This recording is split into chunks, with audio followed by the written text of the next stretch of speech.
नमस्कार। इन खबर में आपका स्वागत है। ऐसे समय में जबकि प्रधानमंत्री नरेंद्र मोदी 2 दिन के काशी प्रवास पे हैं और पूरा योगी मंत्रिमंडल बनारस में डेरा डाले हुए है, अगले 1 महीने तक वहीं रहेगा, वहीं कैबिनेट की बैठक करेगा। जो लखीमपुर खीरी से खबर आ रही है वो कम से कम बीजेपी के लिए अच्छी नहीं है। आपको याद है ना 3 अक्टूबर को कैसे किसानों को कुचलने की घटना हुई थी। उसके बाद तथाकथित किसानों ने 3 लोगों को पीट पीट के मार डाला था। इस पूरे घटनाक्रम में 8 लोगों की दर्दनाक मौत हो गई थी, चाहे वो इस पक्ष के रहे हों चाहे उस पक्ष के। लेकिन जो शुरुआत का आरोप लगा था वो लगा था केंद्रीय गृह राज्य मंत्री अजय मिश्र टेनी और उनके बेटे आशीष मिश्र पे। पहले खबर आई कि आशीष मिश्र मौके पे नहीं थे, बेशक उनकी गाड़ी थी, लेकिन बाद में जब जांच पड़ताल शुरू हुई तो पता चला कि आशीष मिश्र भी वहाँ पे थे और वो गाड़ी में सवार थे। उन्होंने भी भीड़ को कुचला था, जिसमें कि 4 किसानों की दर्दनाक मौत हो गई थी। अब जब जाँच आगे बढ़ी, एसआईटी बनी, तो एसआईटी के जो दिवाकर जो जांच अधिकारी हैं उन्होंने वहां के न्यायालय में एक आवेदन दिया है कि ये धाराएं बढ़ाई जाए।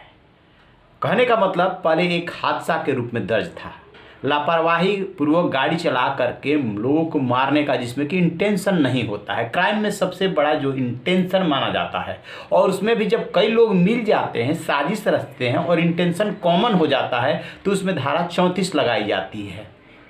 वही धारा 34, धारा 307 लगाने की अब अदालत से इजाज़त मांगी गई है। सुनिए इस पर एक रिपोर्ट। सीजीएम कोर्ट में लगाई अर्जी में विवेचक दिवाकर ने विवेचना के दौरान पहले से दर्ज कुछ धाराएं हटाने और मुकदमे में नई धाराएं बढ़ाने की मांग रखी है। विवेचक की ओर से मुख्य आरोपी मंत्री पुत्र आशीष मिश्र समेत सभी 14 आरोपियों पे हत्या, बलवा के साथ धारा 307 जानलेवा हमला, 326 गंभीर चोट पहुंचाने, धारा 34 सामान्य आशय शामिल होने, इसके अलावा शस्त्र अधिनियम की धारा 3/25 30 भी बढ़ाने का प्रार्थना पत्र दिया गया है। हादसे से संबंधित धारा 279, 338 व 304A को हटाया भी गया है। विवेचक ने माना है कि यह घटना लापरवाही से नहीं बल्कि साजिशन की गई है। सहायक अभियोजन अधिकारी प्रदीप कुमार के मुताबिक अदालत ने सभी आरोपियों को मंगलवार को जेल से तलब किया गया है। आरोपियों के खिलाफ सामान्य आशय से जानलेवा हमला करने, घातक हथियारों से गंभीर चोट पहुंचाने, लाइसेंसी हथियारों का दुरुपयोग करने का अपराध भी पाया गया है। इसलिए विवेचक ने रिमांड में आरोपियों के खिलाफ इन अपराधों की धाराएं बढ़ाने की अर्जी कोर्ट में दी है, जिस पर सीजीएम ने 14 दिसंबर को सभी आरोपियों को तलब किया है। तो जैसा कि आपने सुना, आशीष मिश्र जो अजय मिश्र केंद्रीय गृह राज्य मंत्री के बेटे हैं, उनकी मुश्किलें बढ़ गई है। इस मामले में कुल 13 आरोपी है, जिसमें कि गृह राज्य मंत्री के बेटे भी शामिल हैं। किसानों का दबाव इस बात को लेकर के आंदोलन के दौरान था कि अजय मिश्र टेनी को बर्खास्त किया जाए, लेकिन मोदी सरकार इसके लिए तैयार नहीं हुई।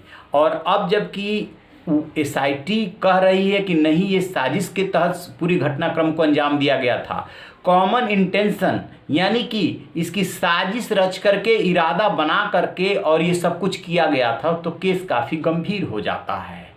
और अब वही होने जा रहा है। तो क्या आशीष मिश्र और अजय मिश्र टेनी दोनों की मुश्किलें बढ़ने वाली है? दोनों की मुश्किल बढ़ती है तो तय मानिए कि बीजेपी की भी मुश्किल बढ़ेगी, क्योंकि वार करने का मौका मिल जाएगा विपक्ष को। अब वही राहुल गांधी जो कांग्रेस के नेता हैं वो कह रहे हैं कि प्रधानमंत्री जी तैयार हो जाइए, फिर माफ़ी मांगने का मौका आ गया है। यानी कि जो अभी तक योगी सरकार छिपा रही थी, दबा रही थी, वही अब विवेचक ने सब कुछ न्यायालय में स्पष्ट कर दिया है। निश्चित तौर पे यदि ये जो विवेचक ने कहा है, विवेचना अधिकारी ने, अदालत तो उसे मंजूर कर ही लेगी, एक औपचारिकता है। उसके बाद न सिर्फ आशीष मिश्र की मुश्किलें बढ़ेंगी बल्कि सजाएं बढ़ जाएंगी और वो आजीवन कारावास तक तब्दील हो सकती है। तो इस पर हम नज़र बनाए हुए, जैसे ही अपडेट मिलेगा आपसे साझा करते रहेंगे। रहिए बेखबर, देखते रहिए इन खबर। Thank you. इन खबर चैनल को सब्सक्राइब करें।